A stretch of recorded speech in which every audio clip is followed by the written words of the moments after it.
আমি তো ইন্সপায়ার হয়েছি মানুষগুলো, রোল মডেল এদের বানানো হচ্ছে।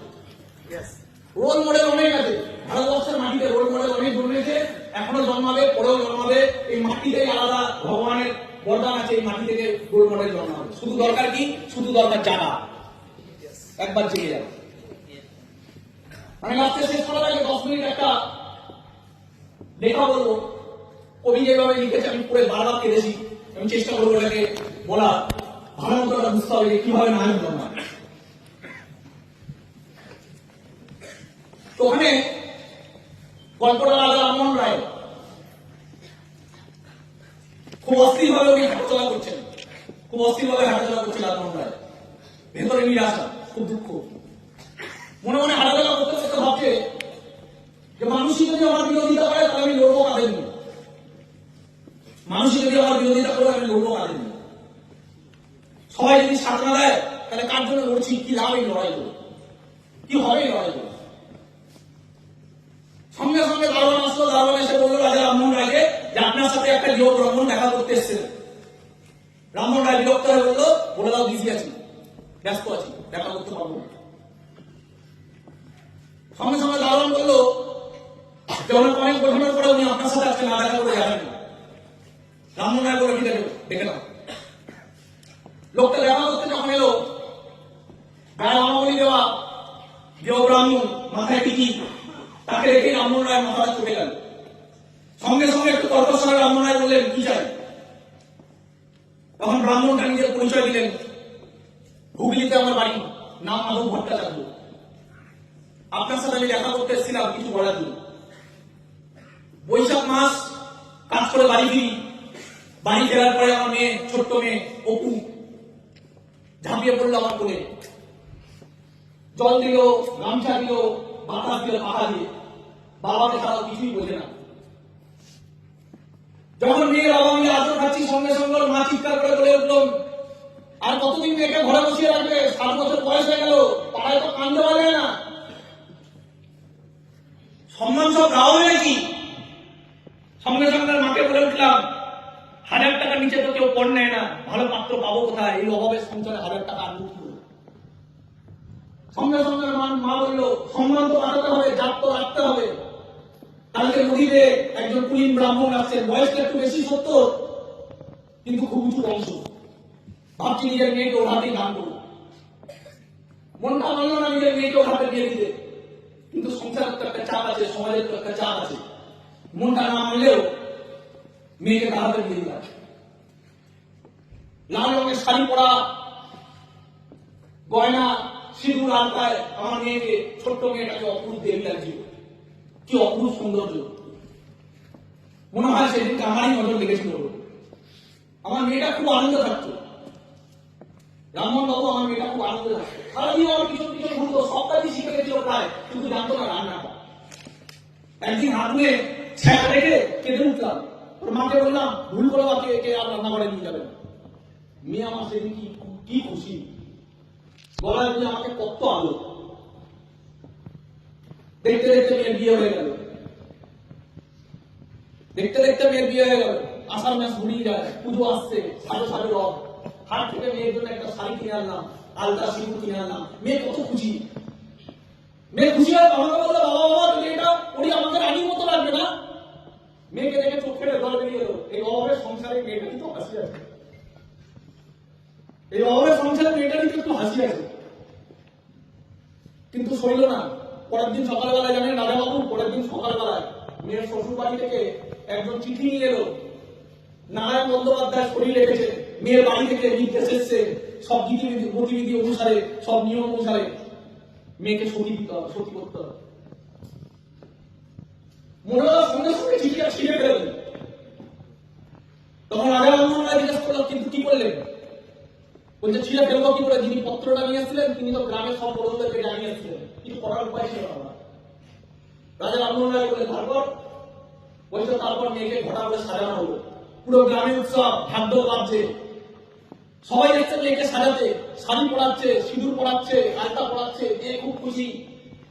ঘরে সুন্দর সুন্দর মিষ্টি এসছে, কিন্তু আমার মেয়েটা তার মধ্যে দেখো বাবাকে কিভাবে মিষ্টি খাওয়াবে তার মাথা ব্যথা।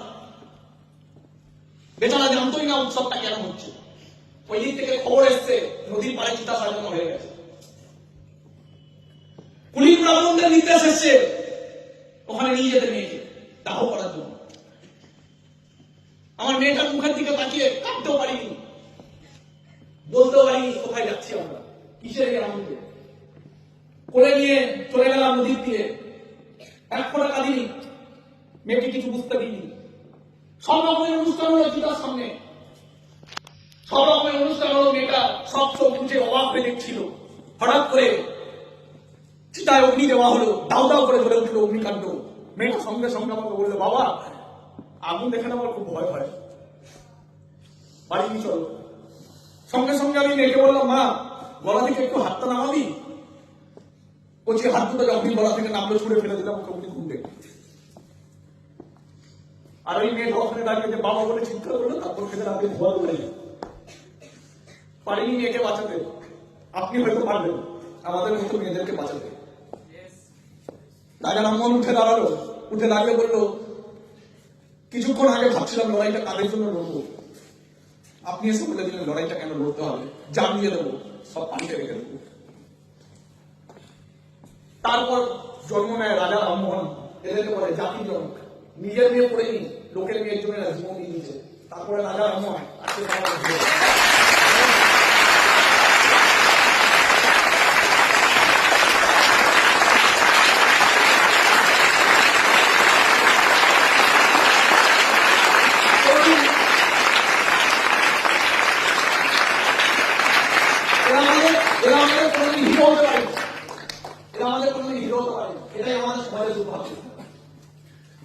ছোটবেলায় পড়াশোনা করেছিলাম কেন কে জানে, তাহলে কেন রামমোহনদেরকে পড়ানো হয়, কেন বিদ্যাসাগরদেরকে পড়ানো হয়, তাহলে কেউ আজ পর্যন্ত কোনো টিচার নাম না সবাই কেন পড়ানো হচ্ছে, নাম্বার লেখা কি হবে নাম্বারটি।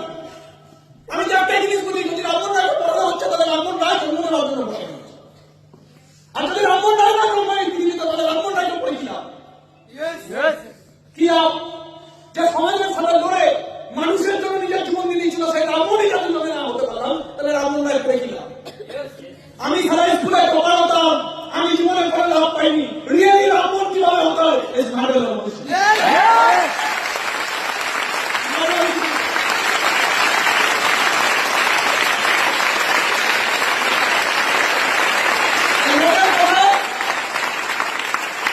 মুখের কথায় সমাজের কথায় দুর্বল মানুষ তৈরি হয়, রাজা রামমোহন রায় তৈরি হয় না, বিদ্যাসাগর তৈরি হয় না। কেউ যদি চারটে আসে না তখন ওকে একটা কথা বলবে, ভাই ছেড়ে দে। স্মার্ট লাইফ কোথায় নিয়ে যেতে পারে, মানুষকে কোথায় নিয়ে যেতে পারে, ওটা তোর দ্বারা বোঝার কাজ না, ছেড়ে দে, ছেড়ে দে। বুঝিয়ে লাভ নেই, তুমি আলাদা হতে আছো বস, তুমি আলাদা ইতিহাস বানাতে চলেছো। এই পৃথিবীতে রাজা রামমোহন রায়কে কেন ভুলে যায়, আইডিয়াল বানায় খাবে, আইডিয়াল বানায় বলিউডে নায়কদের, পলিটিশিয়ানদের পিছনে পিছনে ঘরে যারা দেশকে খেয়ে ফেলছে। দরকার রাজা রামমোহন রায়, দরকার দরকার। আর যদি দরকার তাহলে পয়সা করবে কে? ইতিহাস পড়ে পয়সা হয়নি, সারা স্মার্ট ভ্যালি তৈরি করবে, স্মার্ট ভ্যালি ট্রেনিং তৈরি করবে, স্মার্ট ভ্যালি এক একটা লিডার তৈরি করবে।